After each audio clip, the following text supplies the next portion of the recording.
Upah minimum muncul dari usulan dan pembahasan yang dilakukan oleh Dewan Pengupahan, baik di tingkat nasional, provinsi, dan kabupaten atau kota. Dalam konsep idealnya, Dewan Pengupahan berfungsi sebagai pemberi masukan, saran, dan rekomendasi untuk perumusan kebijakan pengupahan yang akan ditetapkan pemerintah, namun bersamaan dengan keberadaan dan kinerjanya. Dewan Pengupahan mulai dilihat banyak kalangan pekerja sebagai sebuah lembaga kuasi, alias lembaga seolah-olah atau semu. Kasarannya, sebuah lembaga yang antara ada dan tiada. Benarkah seperti itu kondisi dan peranan Dewan Pengupahan dalam konteks hubungan pekerja dan pengusaha serta pemerintah?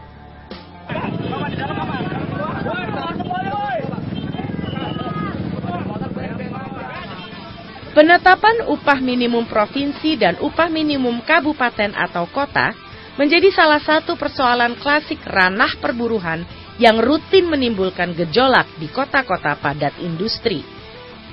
Dewan Pengupahan menjadi badan yang dibentuk untuk menjadi medium pembuat solusi terbaik serta mencari mekanisme terbaik untuk mengatasi pertarungan kepentingan dua pihak tersebut. Lembaga ini bertugas memberikan saran, masukan, dan rekomendasi terkait penentuan upah minimum provinsi. Secara yuridis, Dewan Pengupahan diatur di dalam Keputusan Presiden Nomor 107 Tahun 2004 tentang Dewan Pengupahan. Iklim desentralisasi membuat Dewan Pengupahan pun terbagi sesuai tingkatan kekuasaan, mulai dari tingkat nasional, provinsi, hingga kabupaten atau kota. Berjenjangnya Dewan Pengupahan ini pada satu sisi berpotensi membuat rumit proses penetapan upah minimum.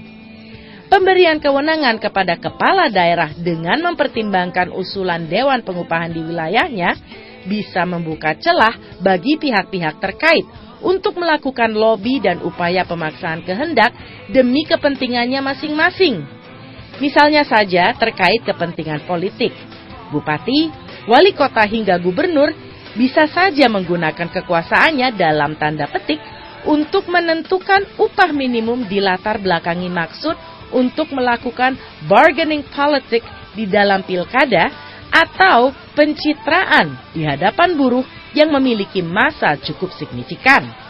Sementara kemungkinan lainnya, para kepala daerah itu berpotensi menyalahgunakan kekuasaannya untuk bermain mata dengan pengusaha atau perusahaan untuk menentukan upah minimum yang sesuai dengan keinginan para pemilik modal.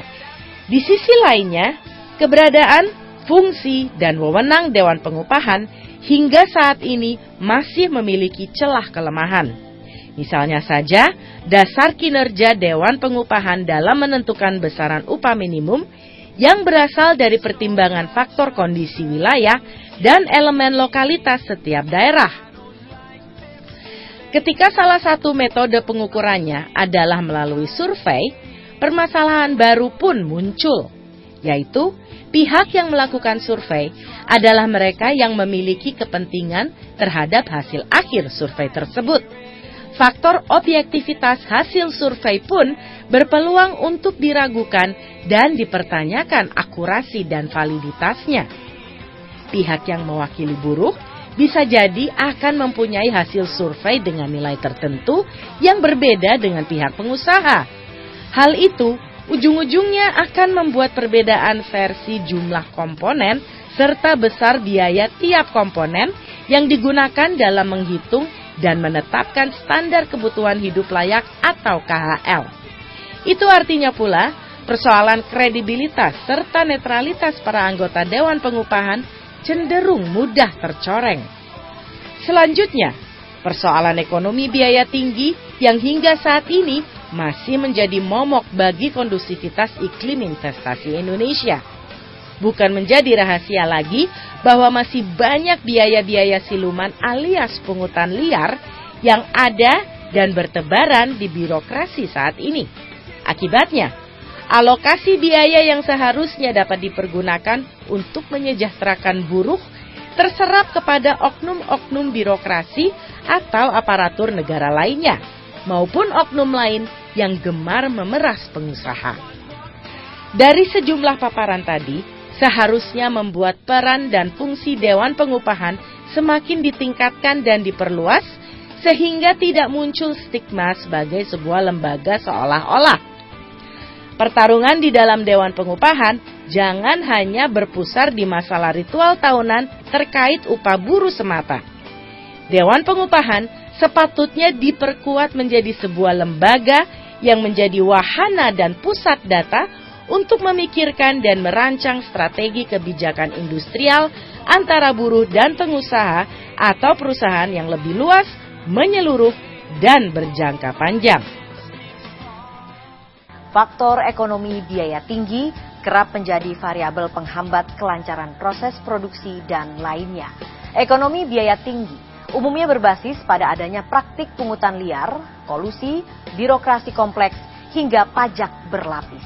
Variabel ilegal inilah yang membuat pengusaha dan perusahaan selalu harus mengkalkulasi ulang segala pengeluarannya, tidak terkecuali untuk perhitungan gaji buruh.